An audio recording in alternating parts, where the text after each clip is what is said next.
எல்லாருக்கும் ஃபேவரட்டான மோமோஸ் எப்படி செய்யறது பார்க்கலாமா? மோமோஸ் செய்ய நான் 1 கப் மைதா எடுத்துருக்கிறேன். அது கூடவே 1 ஸ்பூன் உப்பு சேர்த்துக்கலாம், 1 ஸ்பூன் ஆயில் சேர்த்துக்கலாம். நல்லா கலந்து விட்டுக்கோங்க.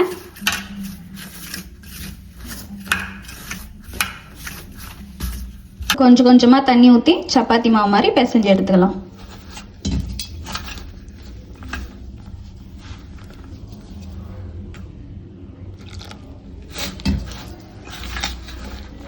மாவு நல்லா இந்த அளவுக்கு சாஃப்டாக பிசைஞ்சு வச்சுக்கலாம். ஒரு 1/2 hour நல்லா ஊறட்டும்.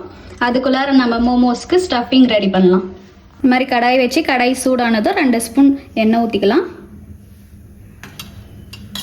நல்லா பொடியாக நறுக்கி வச்ச ஒரு வெங்காயம் சேர்த்துக்கலாம். அது கூடவே 1 ஸ்பூன் இஞ்சி பூண்டு பேஸ்ட்டு சேர்த்துக்கலாம்.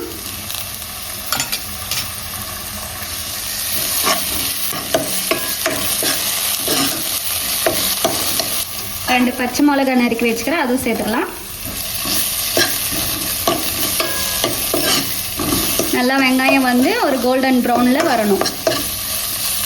வெங்காயம் நல்லா இந்த அளவுக்கு வதங்கினதும் நம்ம பொடிசாக நறுக்கி வச்ச கேரட்டு, கோஸு, பீன்ஸு 3 வெஜிடேபிள் எடுத்துக்கிறேன், சேர்த்துக்கலாம்.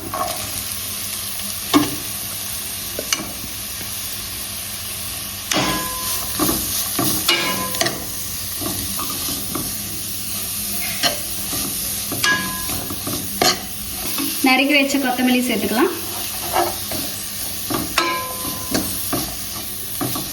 நான் ஸ்பைசஸ்க்கு 2 மசாலா எடுத்துக்கிறேன். ஒன்று மிளகு தூள், இன்னொன்று வந்து கரம் மசாலா. இது வேகிறதுக்காக கொஞ்சோண்டு உப்பு சேர்த்துக்கிறேன்.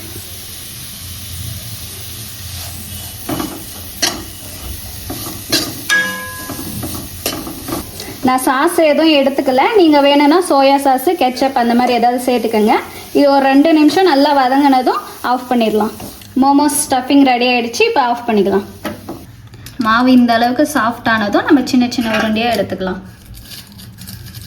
இந்த மாதிரி சின்ன சின்ன உருண்டையை எடுத்து சப்பாத்தி மாதிரி தேய்ச்சிக்கலாம்.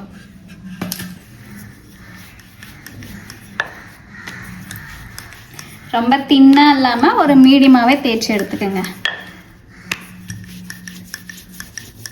அப்போ தான் ஸ்டஃபிங்லாம் வெளியே வராமல் இருக்கும்.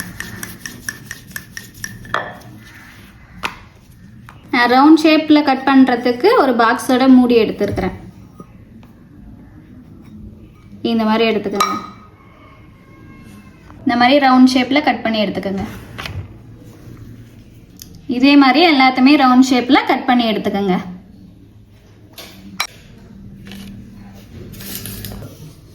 இது ஒன்று ஒன்றா எடுத்து இந்த ஸ்டஃபிங்கை உள்ளே வச்சு நான் ஃபோல்டு பண்ணுற மாதிரி ஃபோல்டு பண்ணி எடுத்துக்கோங்க.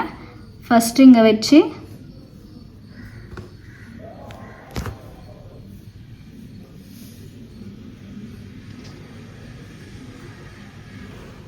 முன்னாடி வச்சு பின்னாடி இப்படி இழுக்கணும்.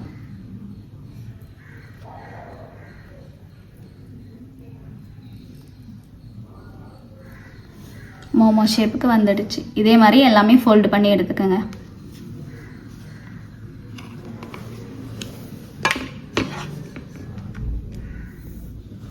இந்த மாதிரி ஸ்டஃபிங் வச்சுட்டு நான் ஃபோல்டு பண்ணுற மாதிரி எல்லாத்தையுமே ஃபோல்டு பண்ணி எடுத்துக்கோங்க.